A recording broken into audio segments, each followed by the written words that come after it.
Sa mga higayon nga makakita ko og mga grupo or maski mga casual riders nga nagamit og bisikleta sa mapananglit para sa mga lulinghayaw og samot na sa mga naglambigit og practical nga mga pulos. Magkatul dayon ang akong kamot nga kuhaan kini og mga litrato.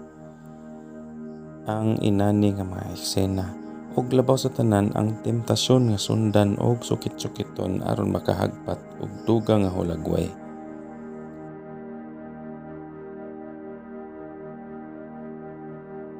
Usahay og sa makadaghan sa kinawat-kawat na lang nga pamaagi. Sama ani nga pagkasalaag nako sa usa ka tago nga tindahan sa mga ukay-ukay or used goods or used items. Nihapit ko dinhi tungod kay nasiplatan sa akong mga mata ang nagbitay nga mga bisikleta. Dili ang mga sinina, mga bags ug mga bakos ug mga sapatos nga naa sa gawas. Kundi kining mga bisikletaha nga naa nagpahipi sa likod niining mga butanga.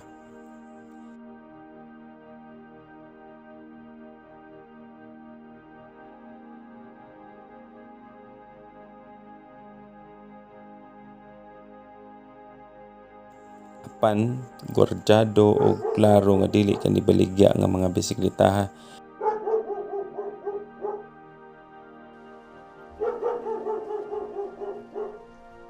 Nagdali na lang ko og gawas kay walay tawo nga miatubang sa tindahan.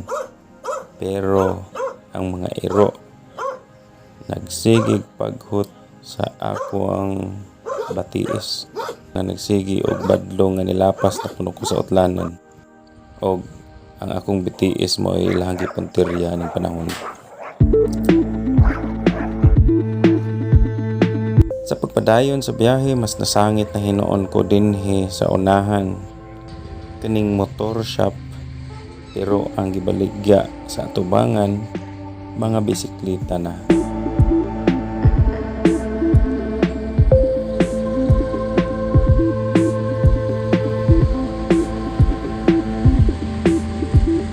Kini tataw naman ni nga baligya bisikletaha. Pero atua una nga sutaon kung angayan ba kini nga paliton og worth it ba kini sa imong natigom og pinatud-an og singot. Cosmetic wise, kung ang basihan kay ang unang pamilok, daog na, halin na, pulpul na gud na. Still pa ba na-explain ng mga butanga? Tungod kay second hand naman nga bisikletaha, sa akong nakita, ang frame usa sa pinakaimportante og unang sutaon.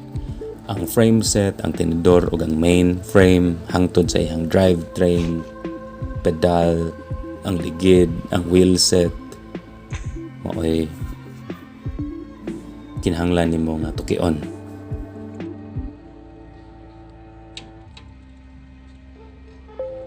Ug sa kini nga bisikletaha naa kini dynamo, na headlights, kompleto pa ang mga fender or mga tapaludo.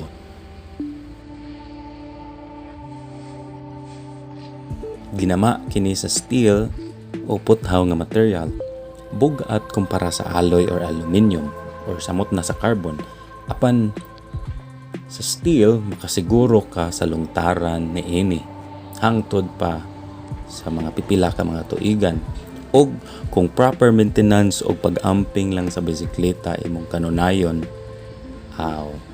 nga maski mo balik pa ka sa ikaduhang kinabuhi og mahimo na ka nga itoy, ikaw na magbantay unya ani pohon aron walay makaduol nga maglansis lang og kasaag kunuhay nga magvideo-video og mga ukay-ukay.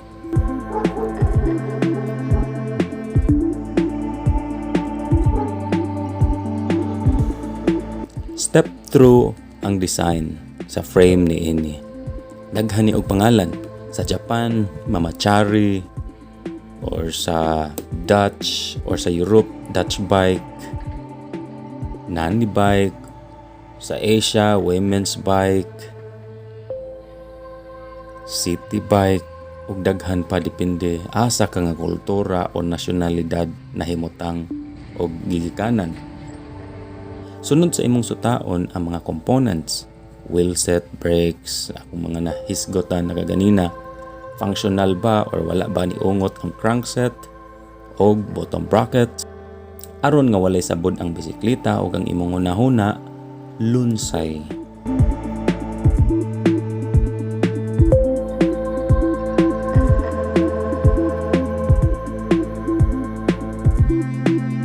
Og ang kasunod niini, imong i-test drive gyud. O kung naa kay dala nga budget, unsay langayan, ikarga dayon nimo sa imong pagpadong pauli.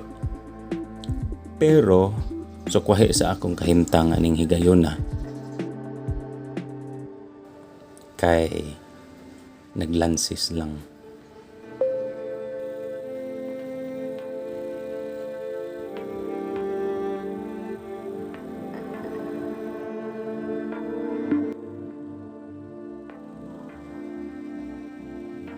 O busa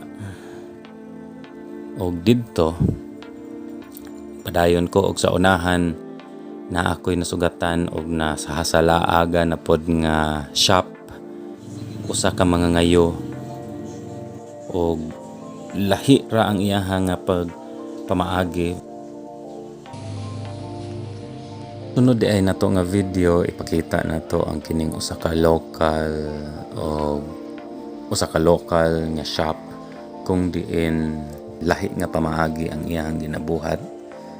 Mga patay na nga mga bikes or mga junk nga mga bisikleta nga usahay hatod nga to sa iyaha, maski bali na kini, wala na kini pulos sa mata sa uban kay gikan naman kini sa mga basura o gipang pakilo na, pero mapuslan pa gihapon ug milanat pa og mga pila ka tuigan usa kini nga mga bisikletaha pa-retire na gyud. Og na-interview na to og gamay kini si Manong, ang tag-iyaan ni nga shop ug ang nagdumala o ang nag-operate anhi nga sa iyaha nga komunidad o sa iyaha nga mga kasikbit og sa mga kasilinganan.